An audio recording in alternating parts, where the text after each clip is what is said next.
Alors, bonjour à toutes, bonjour à tous, et soyez les bienvenus à cet événement. Je suis Claude Gay, je suis secrétaire parlementaire du ministre de l'Énergie et des Ressources naturelles, et aussi, bien entendu, député de La Salle-et-Marne-Verdun, ici dans la belle région de Montréal.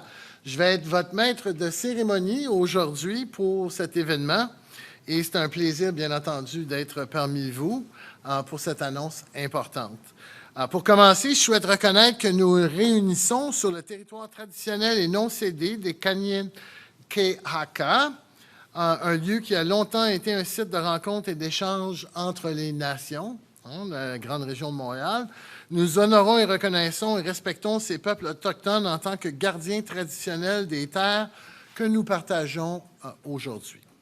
Alors, donc, bienvenue encore à cet événement d'accélération de l'industrie des batteries. Et sans plus tarder, passons au sujet principal.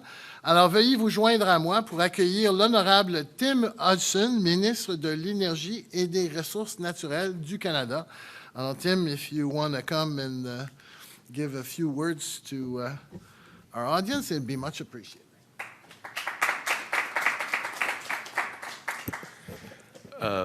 Merci, bonjour everyone. C'est avec une grande fierté que je me joins à vous aujourd'hui ici au Montréal pour ma toute première tournée au Québec et tant que ministre de l'Énergie et des Ressources naturelles. Sorry for that. I tortured your ears, I'm sorry. I tried. I'm pleased to be here with my Parliamentary Secretary, MP Claude Gay, and our fellow colleague, Tatiana Augustine. This is a city that's very fortunate to have such strong and enthusiastic voices representing them in Ottawa as your MPs. These days, as I start most speeches by setting the table with something we all know, Canada is at a hinge moment in our history. To meet this moment, your new federal government has set a clear ambition: to build the strongest Canada we have seen in generations and the most resilient economy in the G7. To achieve this, we must focus on projects that leverage and advance homegrown Canadian talent, resources, and expertise. That is how Canada will claim and cement its place as a global energy superpower. And in this hinge moment, where we see a rapid global innovation race and a shift towards energy sovereignty, we were just talking about that, one strategic technology where Canada and certainly Quebec is in the lead is in the development of batteries. Across the world, nations are racing to design and build the batteries that will power tomorrow's vehicles and industries, as we were just talking about. And today, we are sending a clear message. World-class innovation doesn't just happen in the United States or in Asia, it happens right here. It happens from Shawinigan to Bécancour, in our labs, in our companies, et dans nos villes comme ici à Montréal. This matters because global battery demand is expected to grow nearly 150-fold between 2022 and 2050 to meet our net zero targets. Meeting that demand in a way that also ensures our sovereignty and creates jobs for Canadians means building resilient supply chains, and Quebec, with its clean electricity, critical minerals, and skilled workforce, has the tools and expertise the world is looking for. That is why today I'm pleased to announce a federal investment of over $22 million in support of 8 projects in Quebec and across the rest of Canada to accelerate battery innovation and production capacity all across this country. These investments are not just about technology or improving our carbon footprint. They are about building a cleaner, stronger, and more sovereign Canada for generations to come.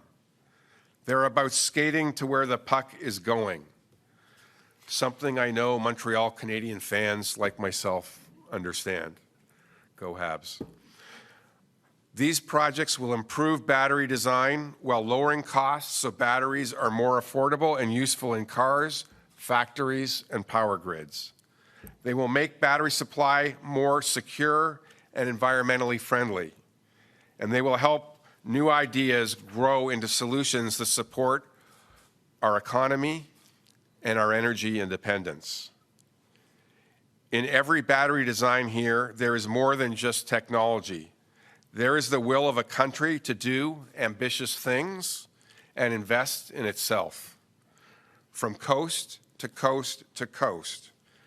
From the sourcing of our critical minerals all the way to assembly, from the leadership of Indigenous communities to the innovation in our cities, we are moving forward as one Canada, strong, united, and resolutely focused on the future.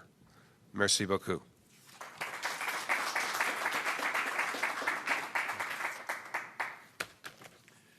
Merci beaucoup, Minister Hodgson. Does the Prime Minister know that you're a Montreal Canadiens fan? I like the Oilers too. OK. I'm a Habs. Okay.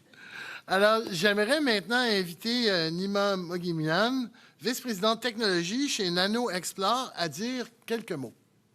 Est-ce qu'elle est là, Nima? Nima?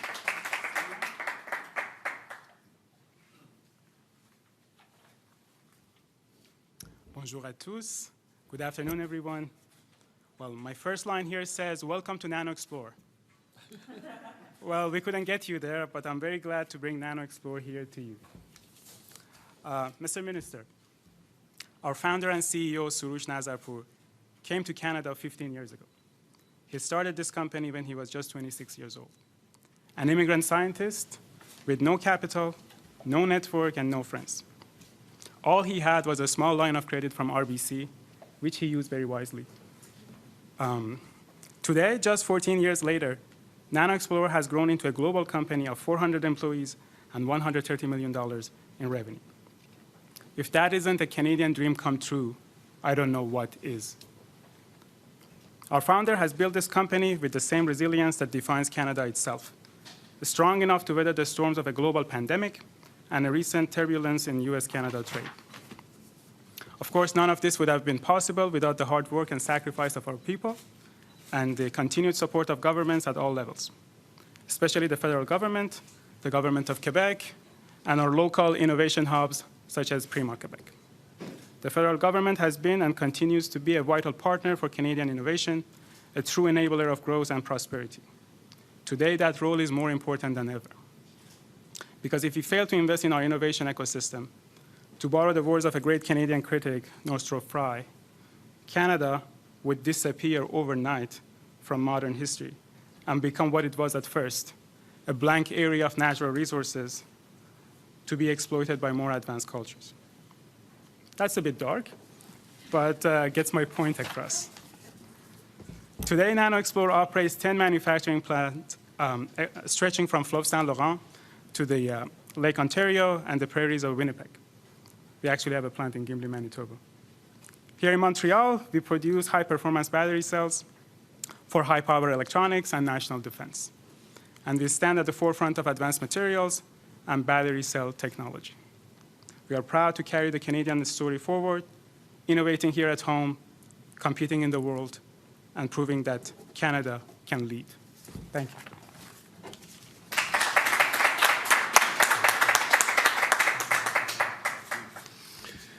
Merci beaucoup, Nima.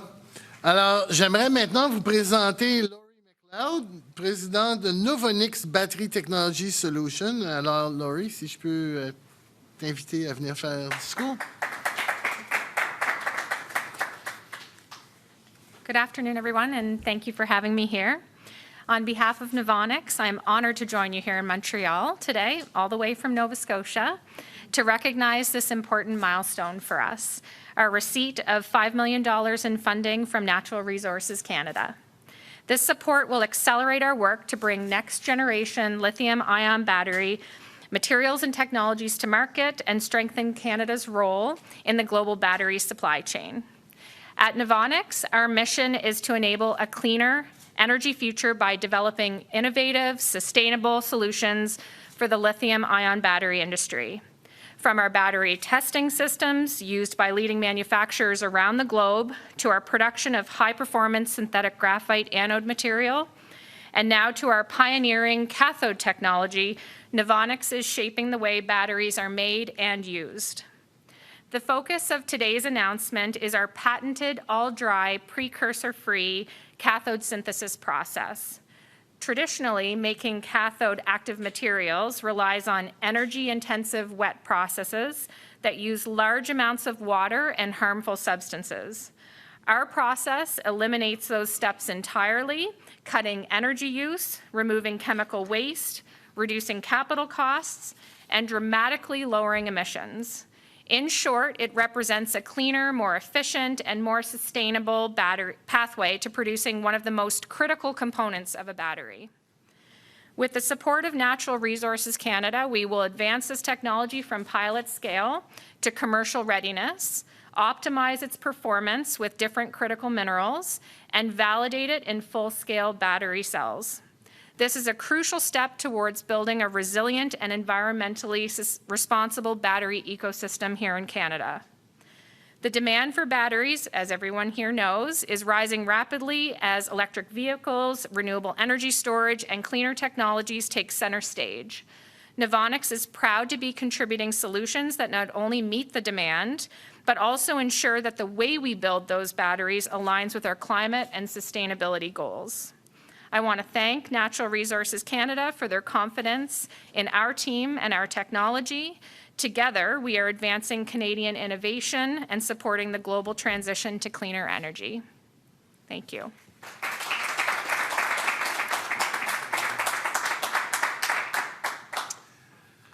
Merci beaucoup. Thank you very much, Laurie, and thank you for joining us today. It's much appreciated making the trip. By the way, there's going to be a chemistry exam given by Laurie after the announcement today, and I hope to ace it. Maintenant, ce serait au tour de Bernard Tourillon, président et chef de la direction de HPQ Silicon Inc., de nous adresser la parole. Alors, si tu veux bien prendre le podium.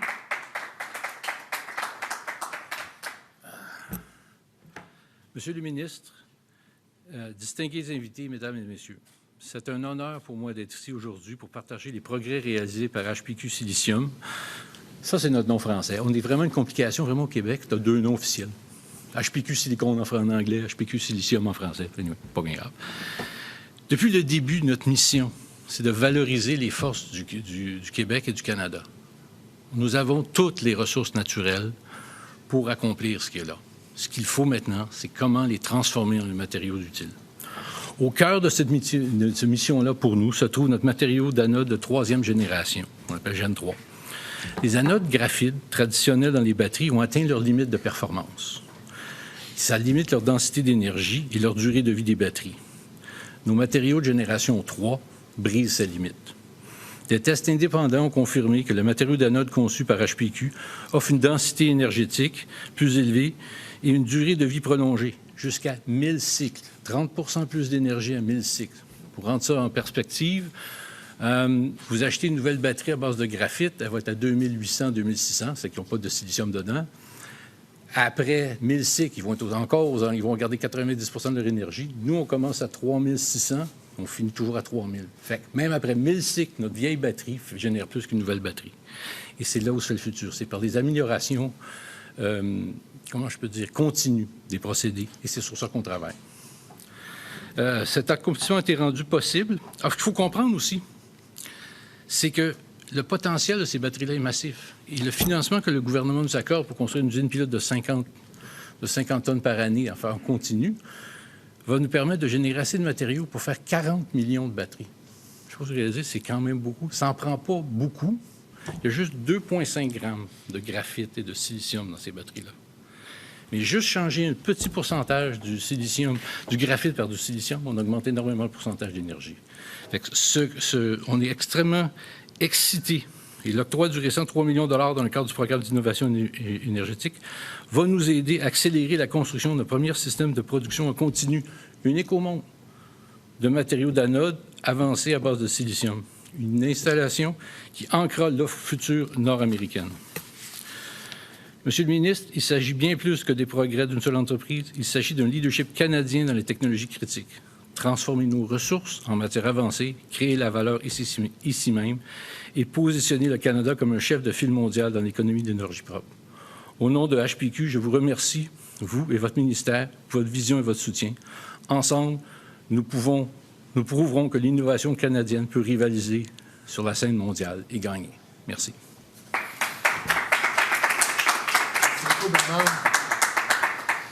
Merci beaucoup, Bernard. Encore une fois, merci à tous et à toutes d'être ici avec nous aujourd'hui. Et maintenant, on va faire une période de questions pour les médias. Et j'aimerais inviter Angelo Molem de l'équipe du ministre,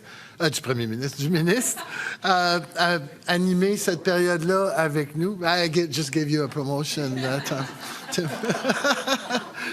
Et on va prendre les questions en français et en anglais. Donc, merci à tout le monde d'être ici. Donc, maintenant, on passe la parole aux médias. On demande aux médias qui veulent poser une question d'aller au micro, comme j'en vois ici. Dans l'intérêt du temps, on demande à chaque journaliste de poser une question ainsi qu'un suivi au plus et d'indiquer son nom ainsi que son média au début de votre question. Pour les questions en français, on peut les adresser à M. Gay et pour les questions en anglais au ministre Hodgson. So we're now opening the floor to questions from media. We ask that reporters line up to the mic, and in the interest of time, we would ask that each reporter ask one question and one follow-up at most. Please state your name and outlet at the start of your questions. For French questions, you can address to Mr. Gay, and English questions to Minister Hodgson. Thank you. Oui, bonjour. Camille Gaillard for Radio-Canada. It's for the Minister. So the Mr. Carney is going to Washington on Tuesday. Do you expect any progress on the sectorial tariff? I think that's a question for him. We have been relentlessly focused on making sure we get the best deal we can for Canada. As I think all of you know, today we have the best deal of any country in the world. We are doing everything we can to protect where that deal is working. We are working on the individual sectors where the Americans have put unfair and unjust tariffs. We're well aware of what's going on here in Quebec with aluminum, with copper, with forest products, and we will do everything we can to manage those. We're also setting ourselves up, obviously, for the next stage of negotiations of the renewal of CUSMA. It's something the Prime Minister is relentlessly focused on with Minister LeBlanc, and I'm highly confident we will advance things in the best way for Canada. Okay, thank you. And regarding the softwood lumber sector, are you considering any financial help for the sector because it has been really hit by the tariff imposed by the U.S.? Specifically for this sector, please. Yes, so we've already announced a $1.2 billion program for the sector. It involves accelerated access to employment benefits for affected workers. It involves a major retraining program for people who are affected, and there is a large pool of capital to help affected operators retool their businesses to become less reliant on the U.S. market. The total of those supports total $1.2 billion. Okay, thank you. Hi, Mr. Hodgson, Taria Isri, Global News. Your government has highlighted projects of national significance that are not fully formed, like an Arctic security corridor. and a critical minerals strategy. So what additional information is needed to get the oil pipeline that Alberta Premier Danielle Smith proposed onto that list? And is the federal government considering repealing the Northern BC tanker ban? So what we've said is that if Alberta wants to be a proponent, they want to put the money forward to work as a proponent for a pipeline, that's their right to do so. They have said it will take them till the spring of next year before they have done enough work to come to us. They need to meet the 5 criteria we've laid out. They don't think they're ready to do that until next spring. When they bring it forward, like every other project, at that point, we'll take a look at what where they are, and we'll evaluate it at that time. And on the tanker ban? It's a hypothetical question right now because there is no project before us. And on another subject, on the Lithium Americas deal, the U.S. Department of Energy had announced an agreement with the Vancouver-based company this week, with the Trump administration getting a 5% stake in the Canadian company. So does the federal government have any national security concerns about foreign governments having stakes in Canadian companies in strategic sectors like critical minerals? So that the mine that they're invested in is a mine that's in the United States. As there are foreign review, if there's a control situation happening, there's no control situation here. A 5% stake isn't from a friendly government isn't something that we're worried about.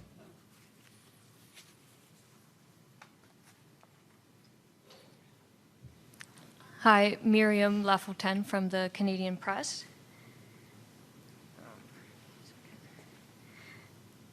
Yes, do you think Marinvest's proposed liquefied natural gas project in Quebec has the potential to allow Canada to export large volumes of liquefied natural gas to Europe?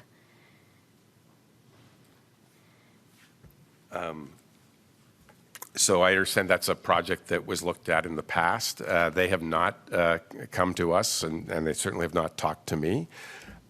If they came to me, the first thing I would do is ask Quebec how Quebec is looking at that project. What I can tell you is our allies around the world are very interested in our natural resources. Being over in Germany a couple of weeks ago, they could not have been clearer. They are looking for our natural resources if we're prepared to offer them to them. If that's going to come through Quebec, that requires the support of the jurisdiction, Quebec government, and the support of affected First Nations. So if and when Marinvest wants to re-engage, they are welcome to do it. They will be evaluated like any other project. They'll need the support of the local jurisdiction and the support of the affected First Nations.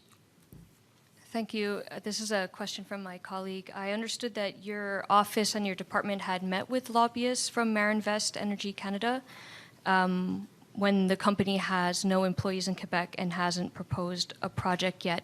Can you say why? I am sure they may have met with somebody in the department. They certainly didn't meet with me.